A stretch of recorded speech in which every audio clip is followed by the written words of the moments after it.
I was treated with great hospitality by a wonderful team of students and faculty, as well as Rachel from the CI here, who made sure that I had opportunity to see all the wonderful sites that there were. So I did have a great time learning a lot about China and seeing the Great Wall and the Forbidden City and the Summer Palace and all sorts of different neighborhoods and shopping areas and the great architecture. So I came away with, by the time I came back, with so many thoughts and so many impressions and a lot of jet lag. So it was a blur the first few days back. I was trying to make sense of what I had experienced. Some of what I experienced was very interesting because I come from New York City, and when I arrived in the airport, it reminded me of arriving in New York. A lot of hustle and bustle, a lot of traffic, and so that seemed very familiar to me as a New Yorker. When I got to the school, the China Conservatory of Music, where I did my teaching, I soon found out that two of the faculty members there on the piano faculty had been students of mine at the Manhattan School of Music back in the 1990s. So it was nice to catch up with them, and they were also part of the group that made sure that I had a wonderful time. So when I came back, I thought, what does this all mean? So for piano teachers, especially, it's probably well known that you have to go to China, because China is where young people are studying piano voraciously. So it is a place where there's so much enthusiasm about piano, classical piano, that seems to be not evident in the United States to that level. So it's a magnet. So I was very excited to be offered the opportunity by Confucius Institute to go and to have this experience. But when I came back, and I wasn't able to make up very much sense out of my thoughts, I happened to pick up a book of one of my perennially favorite authors, Roland Barthes, the French writer, and I'd never seen this book before. It had just been published in 2009, which it was a book of his diaries from when he went to China in 1974. And he had hoped to make this into a book, but it never was made into a book. So from his estate, they let the publisher publish his diaries. He wrote an article about it for Le Monde. He gave a lecture or two about it, but that was about it. He could never bring together all of his thoughts about China. And the reason that I was interested was, as I was reading it, I was fascinated, but he said something that resonated with me very much.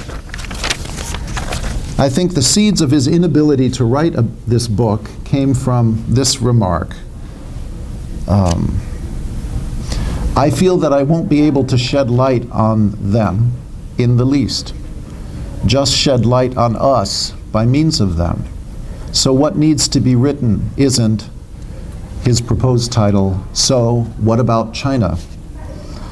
But rather, So What About France?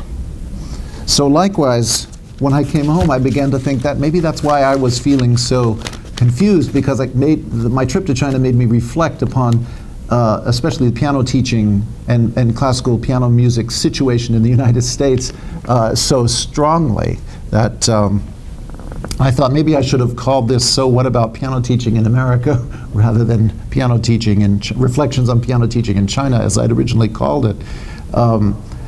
So for this brief, intense week that I was there, I was troubled by not what I saw in China, but how I compared it to what my experiences are in the United States and the classical music situation in the United States. And it made me try to get to not just what is taught and how do they teach piano, but how is the culture making itself so broadly enthusiastic especially for young people in their approach to classical music pedagogy.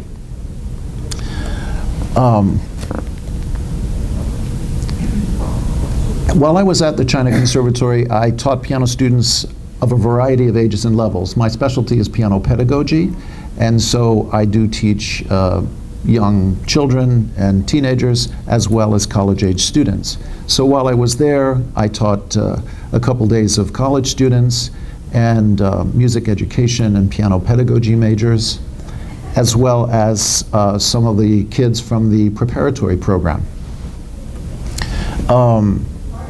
What I noticed right away in the teaching experiences that I had was that the certain, what I've called it here on the slide, a certain friction that occurs in teaching situations common in American piano teaching seemed to be absent. And I don't put this just to the fact that many of my lessons were public and there was an audience there. Because I still sense that also in masterclass situations in the United States. And by the way, I've learned to enjoy that friction. It's something I grew up with. It's this feeling of the teacher presenting an idea and you kind of countering back with finding your own ideas about what you feel about the music. So in a way, we're both looking to find our own musical selves around the same piece of music, the same text. So the students would play for me. They would do a performance. And then I would begin teaching, and almost to a person, the students, as I've written here, seem to drop the mask of the ego, the sense that the interplay between teacher and student about what is your opinion about this was harder to get at, but the reaction and the absorption of the concepts I put out was much quicker, much more vibrant. There was a real desire to get at what I was presenting and to assimilate what I was putting forth. And of course, as a teacher, that's very liberating in a certain way, certainly very efficient. You get the job done quicker, but I felt that it wasn't just mechanistic at all. There was this palpable excitement and enthusiasm to try to reach into what I was trying to teach them, rather than a resistance to it.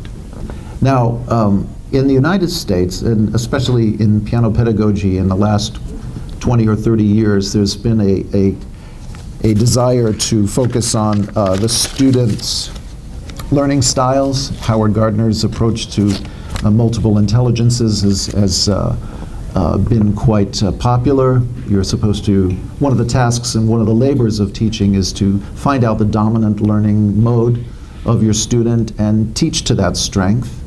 I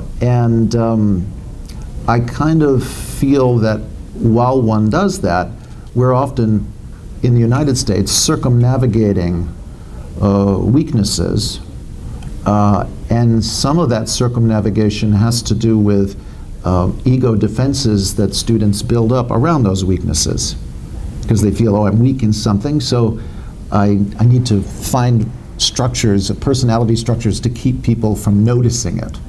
So then as a piano teacher, you're kind of finding all these defensive structures. I didn't notice that when I was teaching in China. It was just really an openness, totally open, and a total receptiveness, regardless of skill level or of age. So I wondered to myself, is this the foundation of the success of Chinese piano pedagogy and music pedagogy in general? I don't know. I've been there for 1 week, so I wouldn't pretend to have the answer. But it's something I'd like to research more about and look more into the philosophy of teaching and learning in China. I have to also say that I've had very similar experiences teaching Chinese American students here in the United States. And I've taught perhaps I would say a majority of my students have been Chinese American since I've taught in the United States. So that was also a very interesting juxtaposition in my mind coming back from China. How did this compare, teaching Chinese students in China and Chinese American students in the United States? I can't say that I've completely understood it myself, because it depends on each student and their family structure and how much quote-unquote Americanization happens, usually at the teenage level, where certain things, certain changes in attitudes may come in. So I don't know, but that is something that I feel the need to find out more about, because again, there's such a great level of achievement of piano students, both Chinese American and Chinese students, that it is definitely worth studying.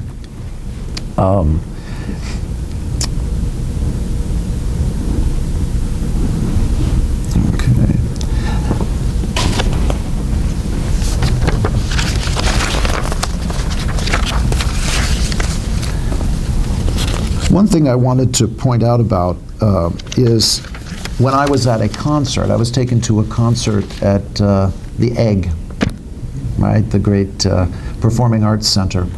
And at the Egg, it was a Baroque ensemble from England, and playing the Four Seasons of Vivaldi with other pieces interpolated. And as I looked around the audience, the majority of the members of the audience were young adults and children.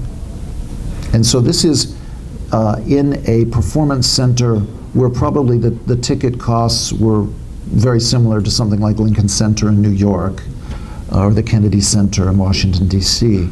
A very high level of artists who would come to play at that performing center. And that's something that I noticed right away as well. There's something going on in the culture that has become tremendously receptive to Western classical music.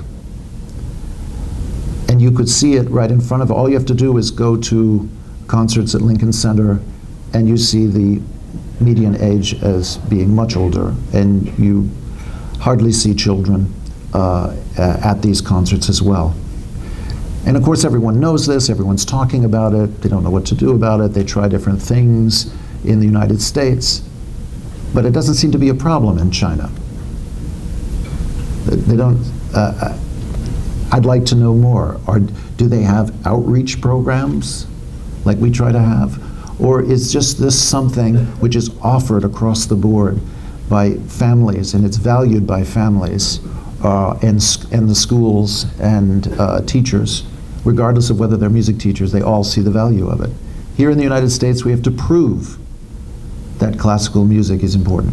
We always have to make the case that it's good for them.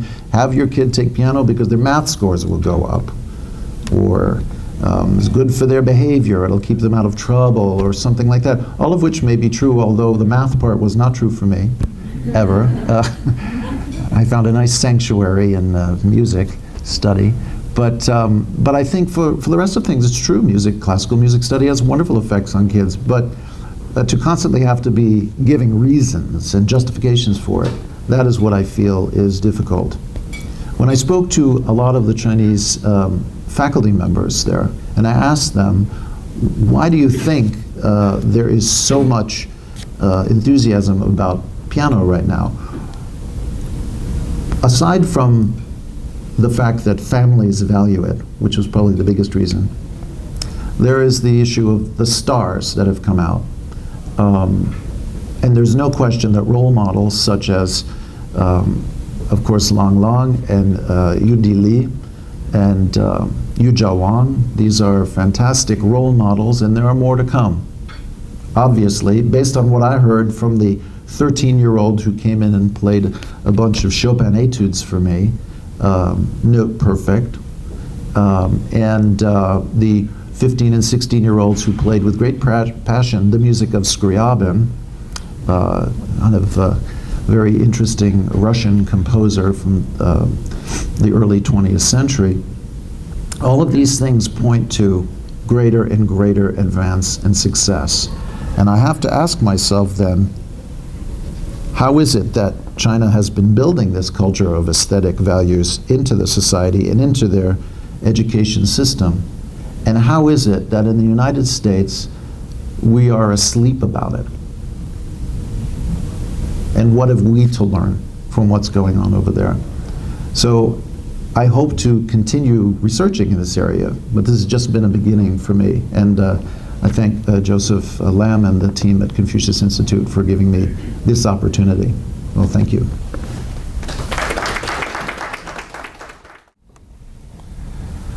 Hi, everybody. It's good to talk to you, and I'm glad you're all here. Very insightful, John. Very, very good. Everything's there. Let me just give it one shot here. Okay, so my mission, my objective of going to China was to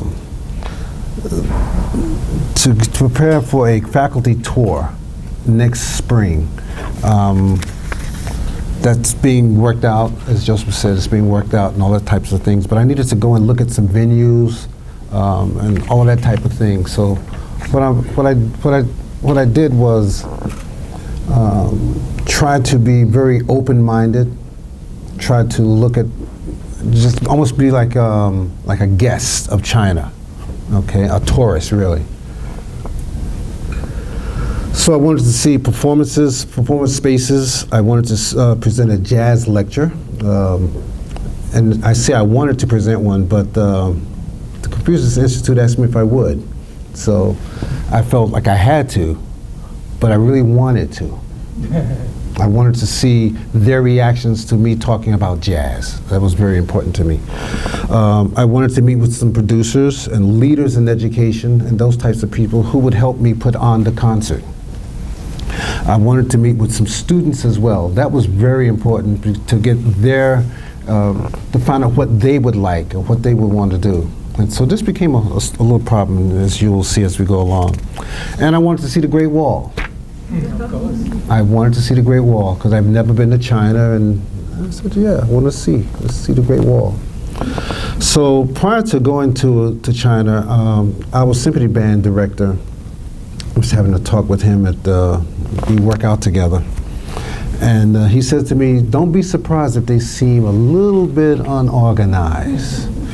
You know, people rushing around at the last minute, and you're expecting something, and it's not here yet, you know, and the flight's tomorrow, or the concert's soon, and whatever. Just don't be surprised. However, when push comes to shove, all of a sudden everything will be there." So I said, okay, being a jazz musician myself, I'm used to that.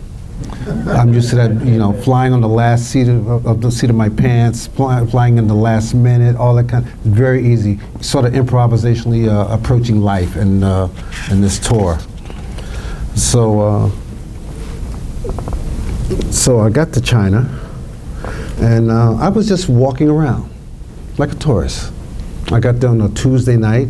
When I got in the taxi, got off the plane, and I got in a taxi with some other students, and they said to me, "Here," and they handed me an itinerary. It was the first itinerary I had, so I knew when my lecture was. It was the next day. You know? I said, "Oh, okay, talking tomorrow, good," and it had everything spelled out, and it went beyond actually when I would be there. So there was a little confusion there, but no problem. And so, as you can see,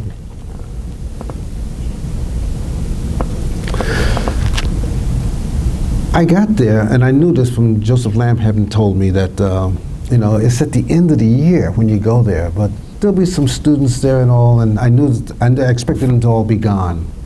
And so when I got there, I saw some students. It was graduation weekend.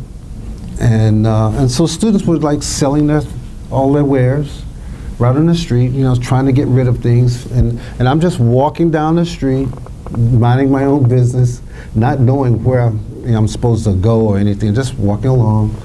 And so this gave me a sort of a feeling. And while looking for China, while looking for the building where I'm supposed to meet, this lady who's standing right next to me, all of a sudden, I'm looking at a map on the sidewalk, and she says to me, "Dennis Wilson." And I said, "Yeah." And I turned around, and it's this lady, and she's from the University of Michigan. And it's been so long that I actually forgot her name. Maybe you remember her. But she's in the Department of Art. And so she's over there, and she's looking for a building also. I think I moved ahead. So she's looking for the same building, and we met there on this street corner. And we're actually going to the same place, and we're trying to find it. So together we were able to find a number and call, and so they came and picked us up. My talk, this is the very next day. This is Wednesday, and I have a talk to do that evening. And let me just make sure.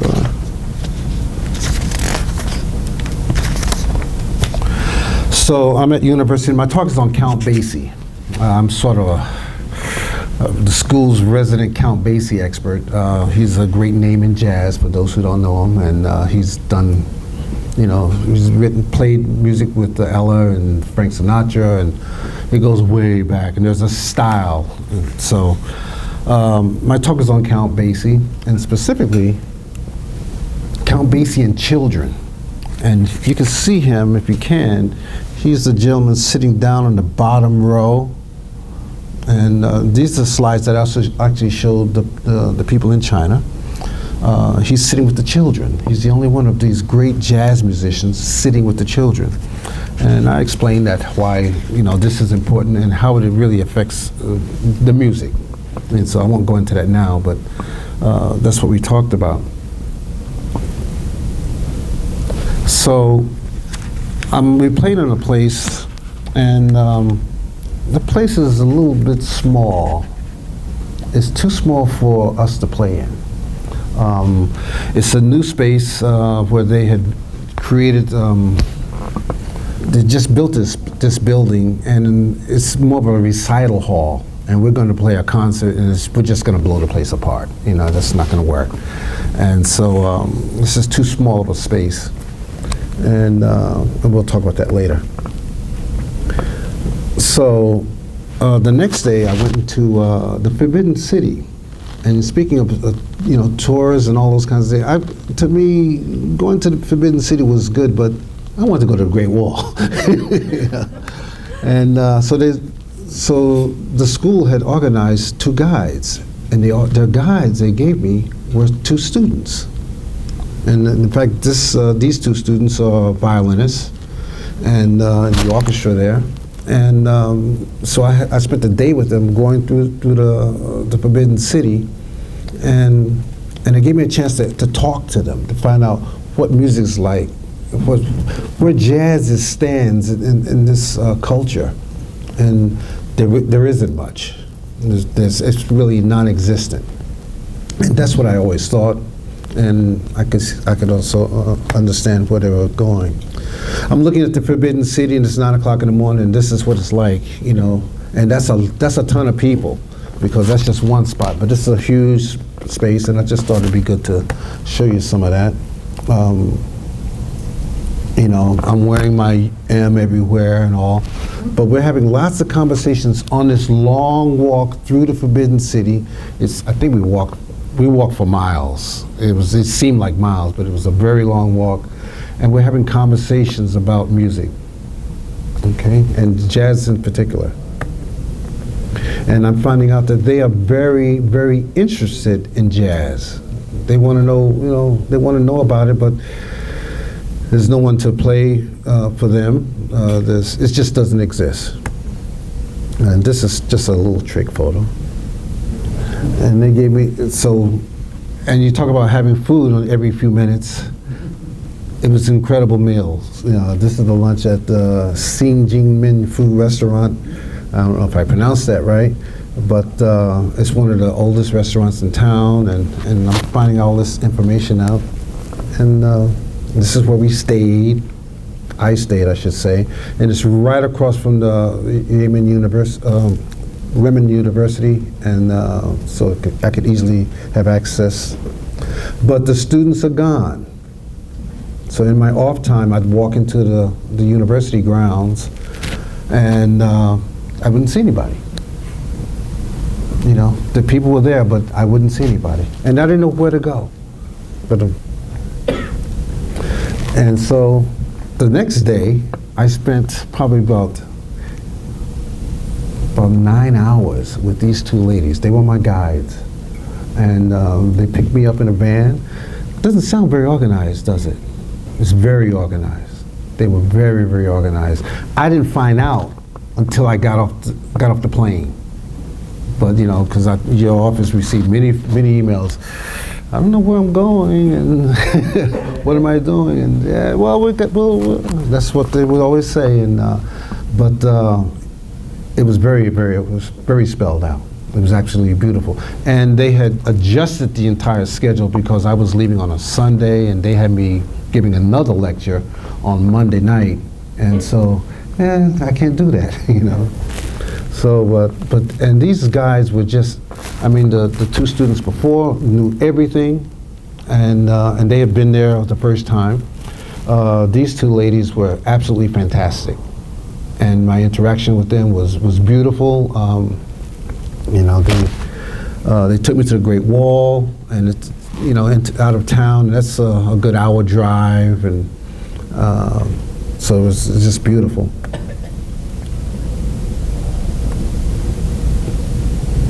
And there it is. Before, that picture before was a picture of a model, but this is the actual Great Wall. And it was interesting because I always wanted to see the Great Wall, and I know, you know, there's a shot of the astronauts taking a picture from outer space of the Great Wall, and this beautiful picture and all those kinds of things. But it just dawned on me that, wow, that's on top of, who would want to attack that place? Because it's hard enough to get up the mountains, but then you got to get over this wall. And wow, so that was mesmerizing. And I had the same guys at the end of the Great Wall tour. This is a park. Then on the way home, they stopped by the bird's nest. You might remember that from the Olympics, 2008 Olympics, and there's the same two ladies. You can see both of them in the same picture shot. So we were playing with our iPhones, and so that was good. And this was inside the bird's nest, you know. And we try to have some fun. That's true. We try to have fun. You know, it was absolutely amazing. You know. But I'm just a tourist, and also I gotta say, in this class, I see one of the person who is a person of dark color, but I'm the only one. I'm the only black American that I actually see. I saw others while walking around and all, but I'm really by myself. And so how are they going to approach me? You know, and here I am wanting to look at their country in terms of bringing some music there, and it's music that was primarily created by black Americans. And so, okay, how does this fit in there? And it was no problem. It was absolutely no problem.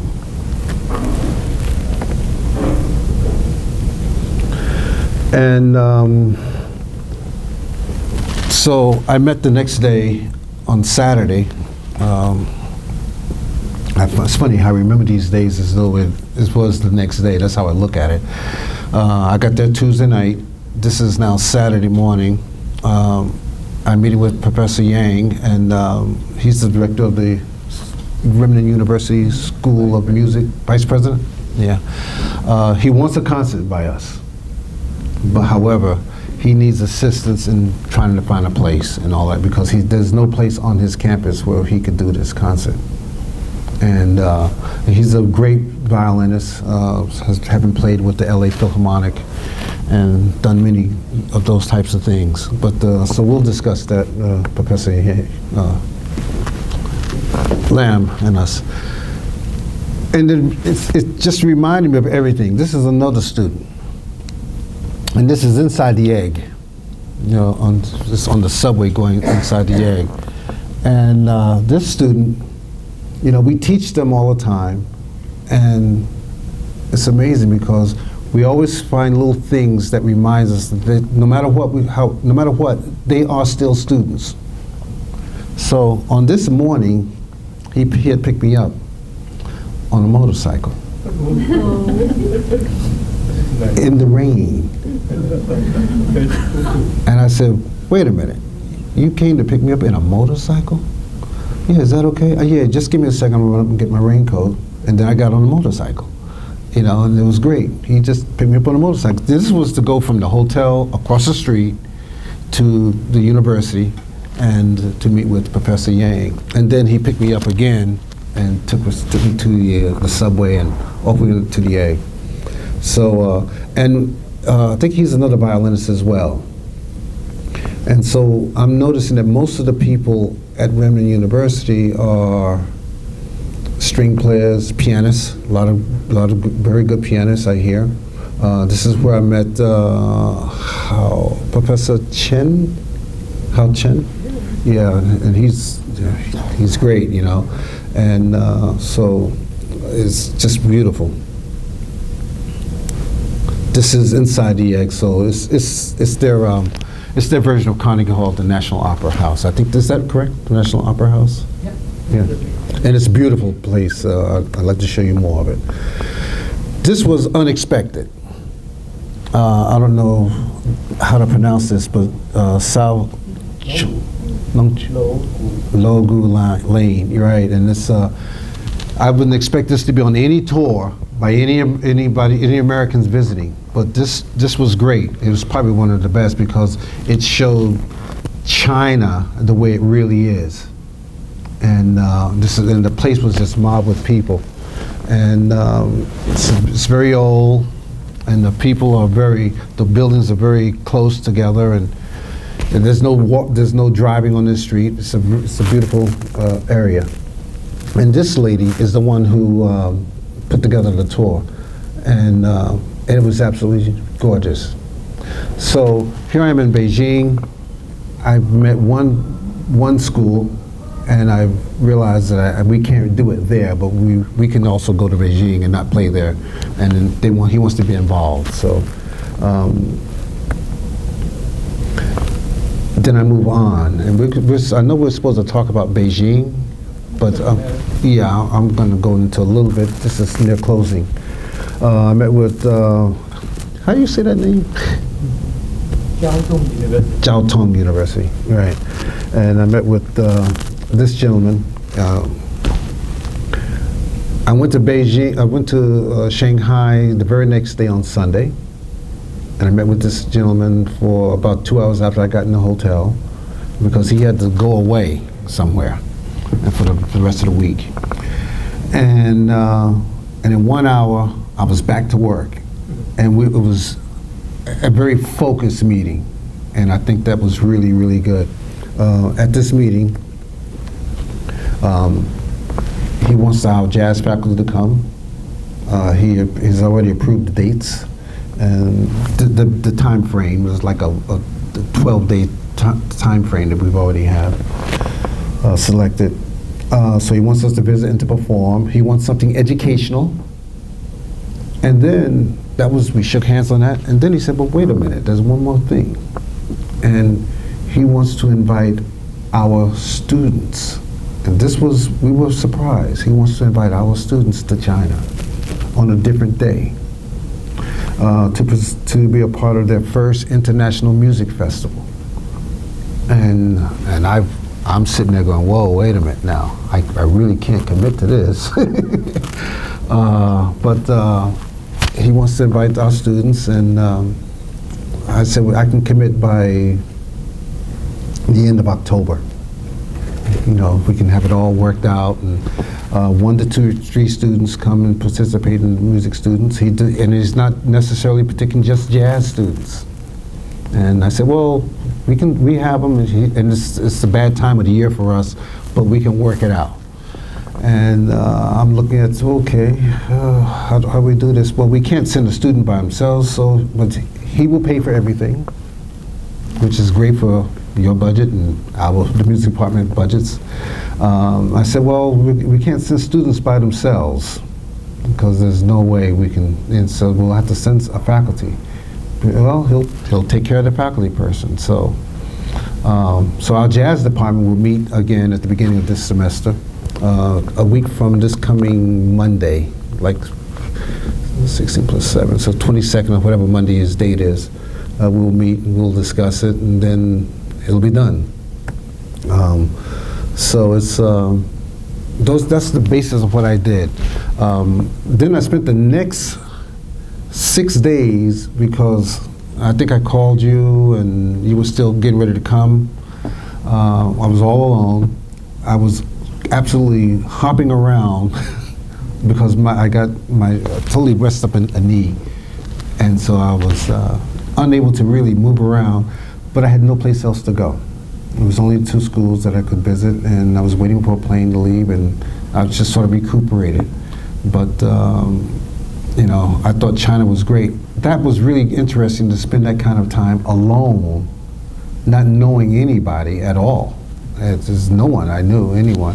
Having to find, a drugstore and to get, those common things. Going to a shopping mall, and the mall was just absolutely gorgeous. I was amazed at the buildings. I didn't expect it to be that more modern, that modern is of a place to live. It just seemed very nice. So I thought it was wonderful, and we're looking forward to going, next spring, May. Okay. That's it.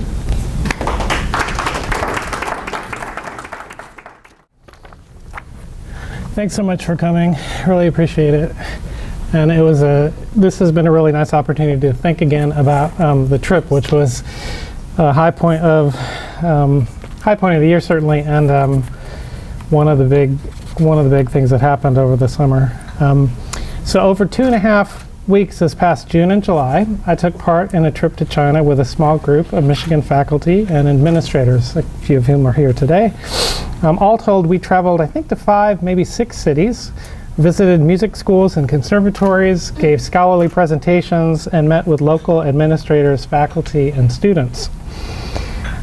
Although I had never visited China before, I had certain preconceptions. I imagined it would be bustling and busy, and I wondered about recent issues in the news involving pollution, intense urbanization, and freedom of expression. In some respects, the trip met my expectations, but in other ways, China really amazed and stunned me. In particular, the scale of growth proved beyond anything I could have expected. At the same time, I came to feel that I was experiencing not a new China, as in the title here, but rather what I would say was an accelerating China that is in the middle of a giant and newly distinctive leap forward. Although I sought out experiences that seemed characteristic of or unique to China, I knew that China had a long history of cultural contact, whether involving colonialism, alliances, trade, or the tourist trade. So it came as no surprise to me that I was unable to avoid some familiar Western touches that reminded me of home.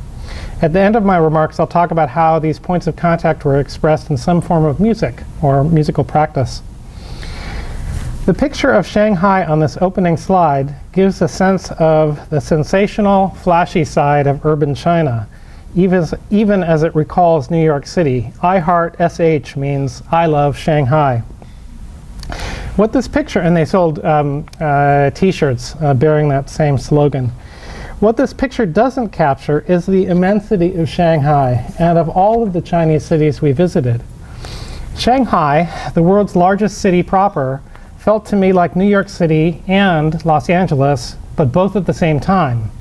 It's a city of more than 23 million people. It's incredibly dense, packed with skyscrapers and lively districts, rising up vertically and also spreading out horizontally further than the eye could possibly see.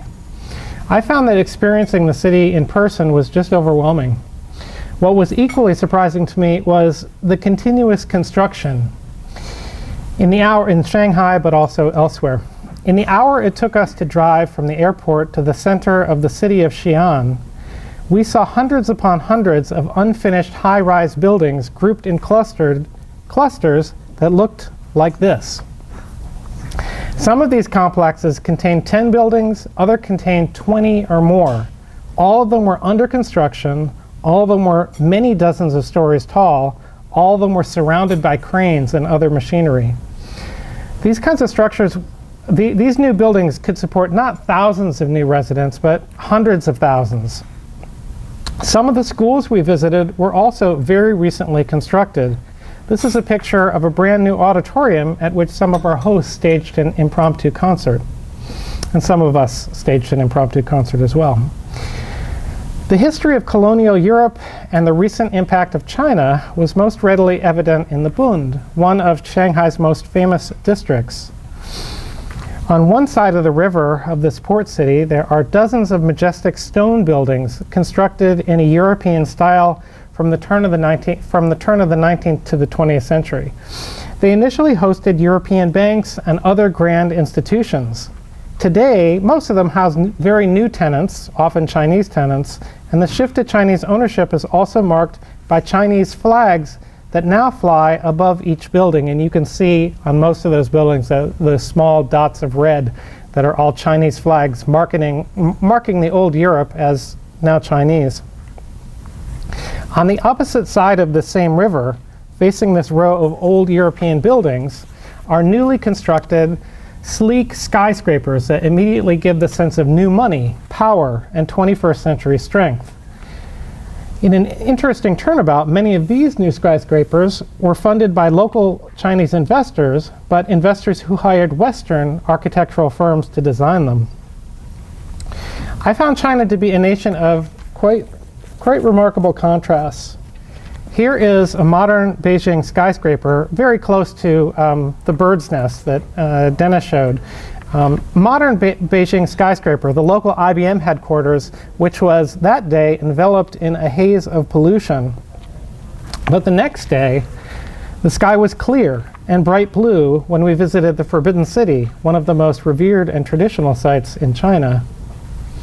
Old and new forms of commerce live side by side, sometimes on the same street, sometimes on the same block, sometimes right next door to one another.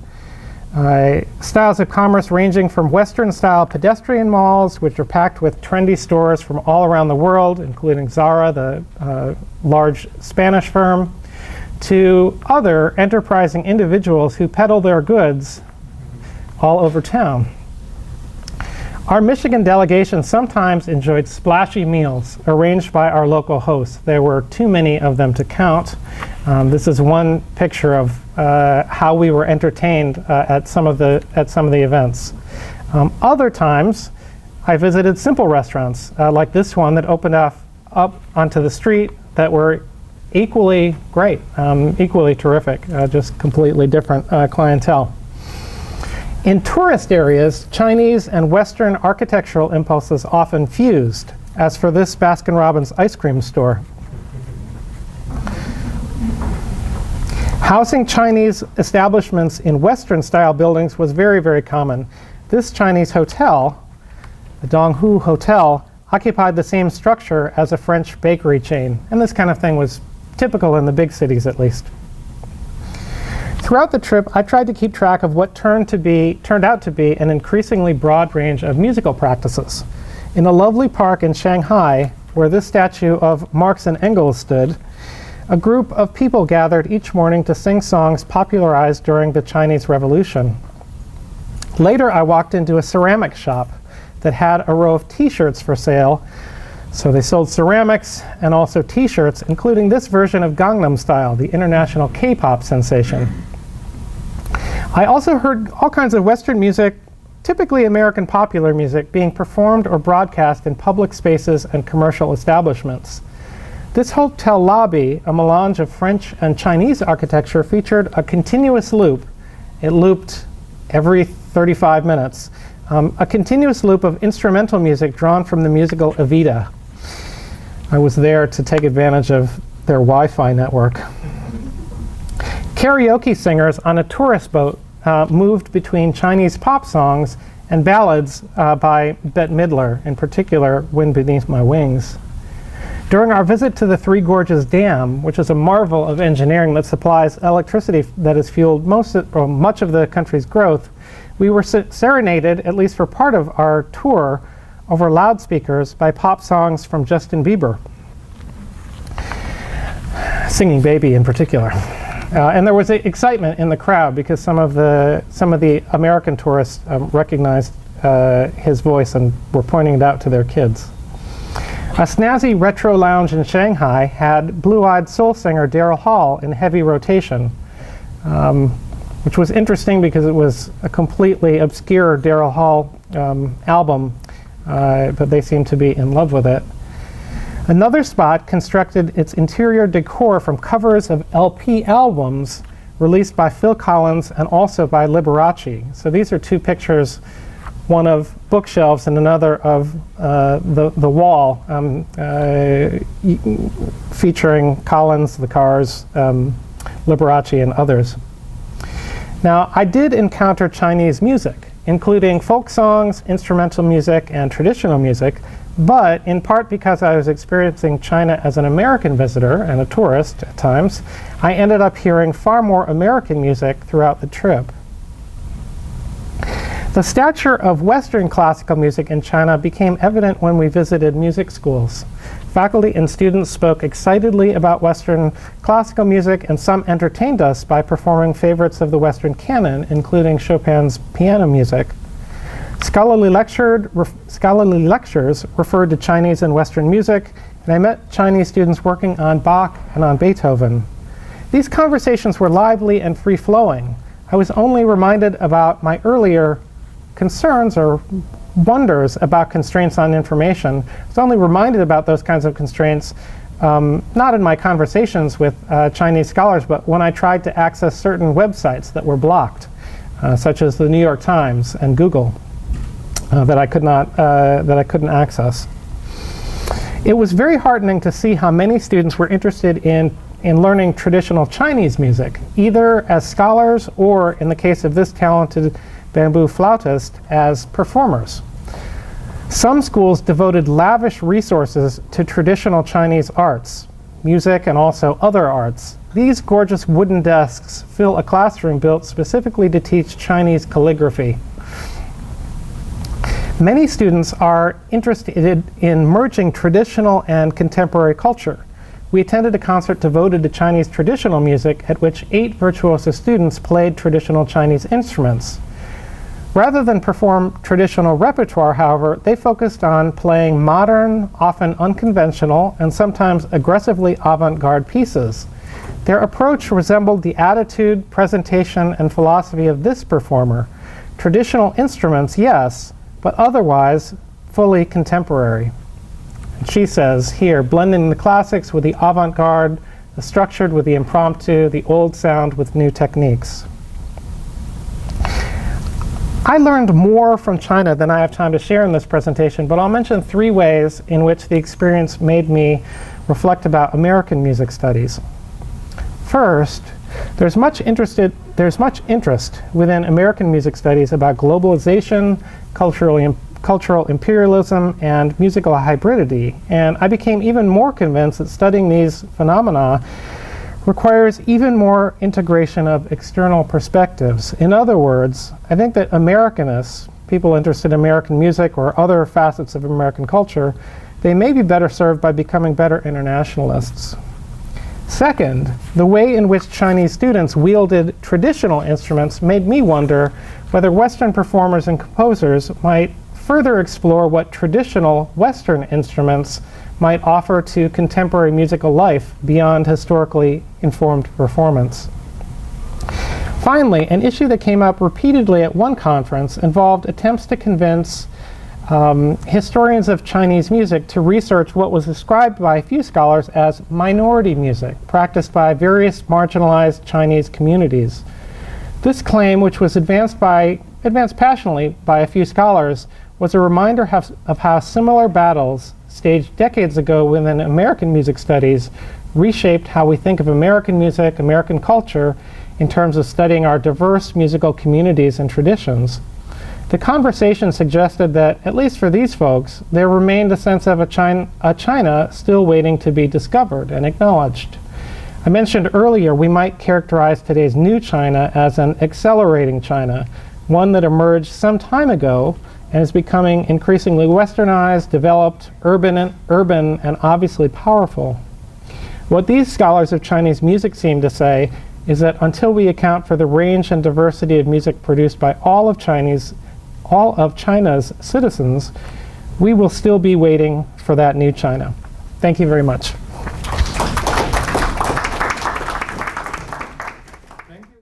About it. The point I was trying to make is that in education and in piano in particular, trying to determine and to discern the learning style that is dominant in a particular student is expected of teachers. And I think that's a good thing. I think that's what we all try to do and we're trained to do.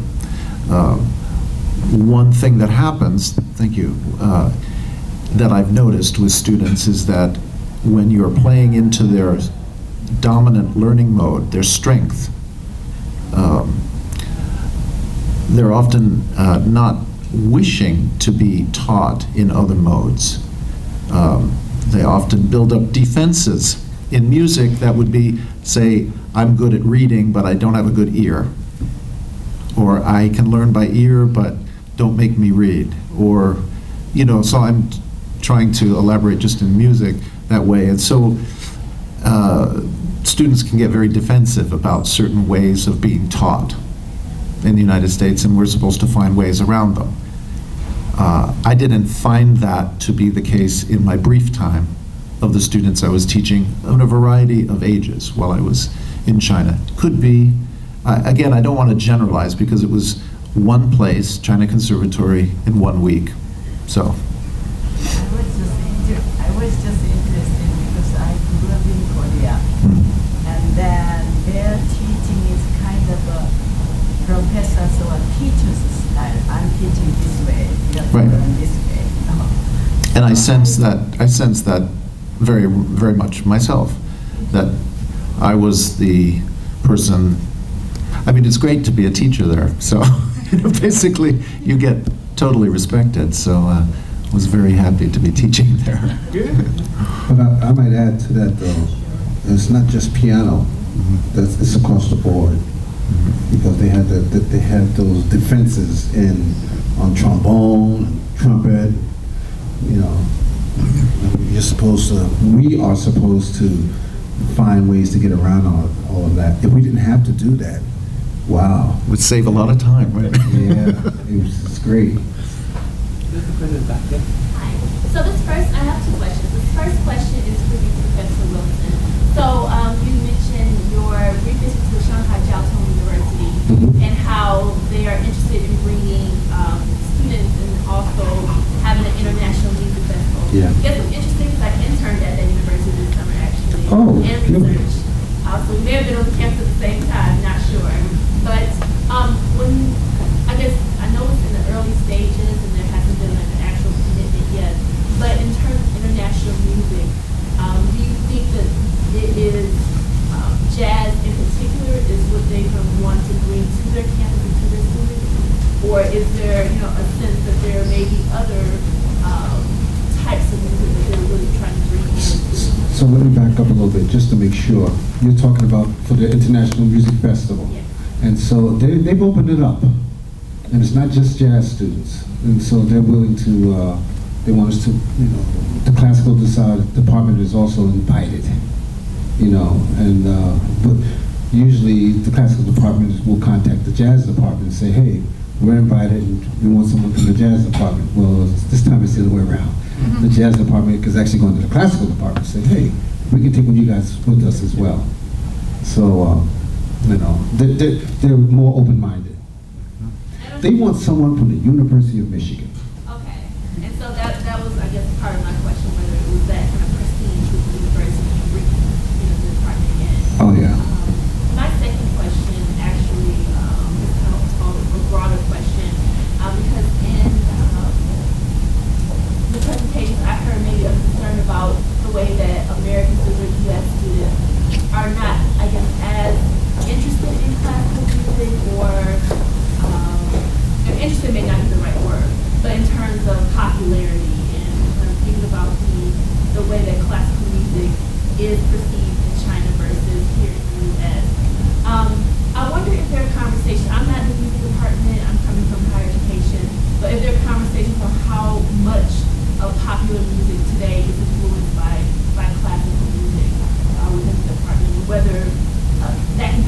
moving forward to maybe reach back to classical music as one focus. Does that make sense? I think you're talking to me, but I almost feel like it's a question for you. Yeah, no, I'm that question. Yeah, but I will also, before you jump in, I'll say that I felt that, and I feel now today that they are very classically trained over there, in China, in the People's Republic. That's where they get their music. Their training is all classical, and it's not jazz oriented. However, it is amazing how wide the depth of their music is, how much popularity it is, how big the productions are. When I saw things on television, I saw big orchestras all the time, and what are we training our musicians to do? You don't see it that much. It's the Grammy Awards. They're cutting down the size of the band, of the orchestra and all. They've gotten rid of the strings, for example, and so and replaced them with a keyboard.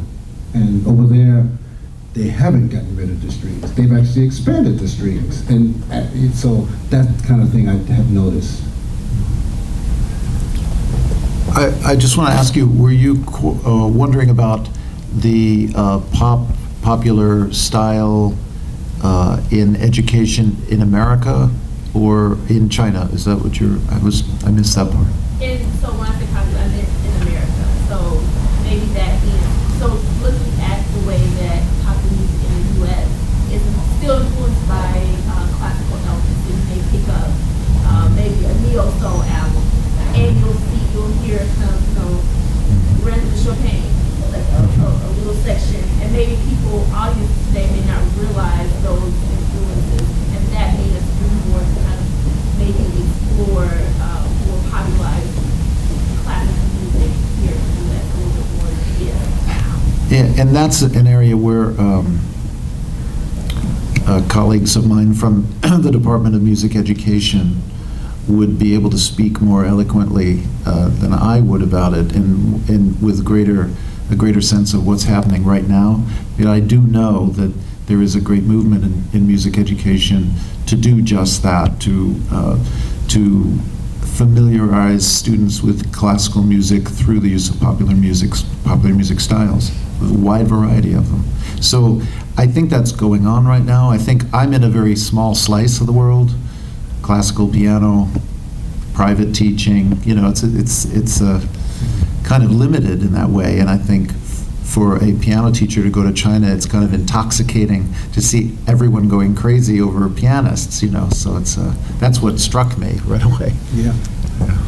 I would also suggest that, I've taught courses in both classical music and popular music here at the University of Michigan,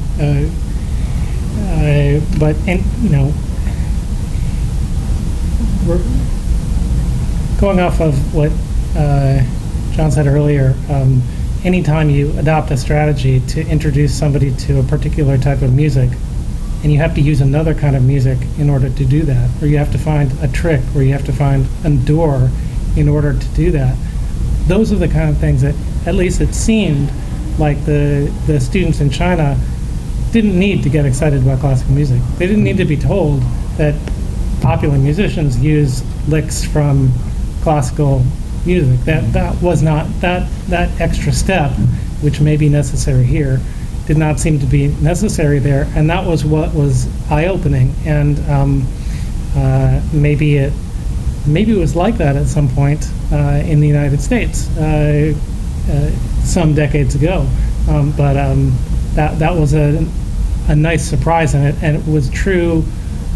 It was true in some of my conversations with students who were really interested in becoming scholars of Renaissance music or scholars of Bach. They were excited about it, and they didn't need a special avenue in or a special way through another music in order to get excited. That was what was special about being there.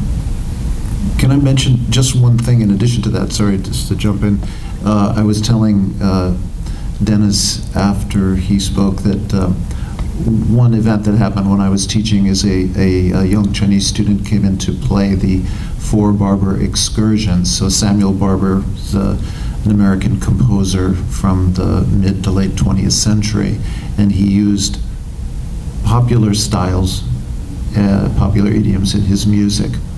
And so one of those four pieces is in a slow blues style. And so, of course, there was some difficulty on the part of the student to get the phrasing, to get the feel of it. And I found with the language barrier and the style barrier that I was fortunate to have had some jazz training when I was younger, but I wouldn't sit down at a piano right now and embarrass myself. But at the moment, I felt the need to play some blues, and so I did. And the young student kept wanting me to keep playing, to sit down and play, and then she would try to adapt it. In other words, there was a receptiveness to that, for which she didn't have a direct experience, apparently. So that speaks to that as well. She didn't need an avenue, she just wanted to hear it and start using it. Comments and questions. Comments meaning, I guess I'll talk about Ann Arbor, how we're cutting our all these programs after school for arts and music. Maybe we're not having much emphasis on the arts as perhaps they are in other countries. And would that be a factor and influence in how students, young people view music if administrators aren't viewing music or classical music as being important? And then the other question is, I guess for Professor Ellis or any of you, is there a huge difference in the way that classical music is taught to students, say, in China versus here? Is there a different philosophy? Is it more rote? Is it more, I guess I would like to know a bit more about. Well, my first response about your first comment is, yes, that sends a very strong message to our culture if the administration of school districts around the country and the populace that votes on budgets, et cetera, if they are acceding to demands to cut the arts. So it just sends a message. It's a message that the students receive without words. They just know they're not going to get arts training. They're not going to get all these things. So the message is sent by the numbers. And the other question about philosophy, I want to research that more. I have some intuitions about it. I do believe that there's more direct teaching and more a sense of a teacher demonstration and students being able to absorb the directions that are given verbally and by demonstration as well, to absorb them quickly. And that's a very important skill. The ear and the eye have to be very strong, along with the fingers. And there's a lot of pressure on them to succeed. I didn't even go into that, but there's so much pressure on them to succeed. So that's perhaps a side of this story that may end up being a downside, but we won't know for a while.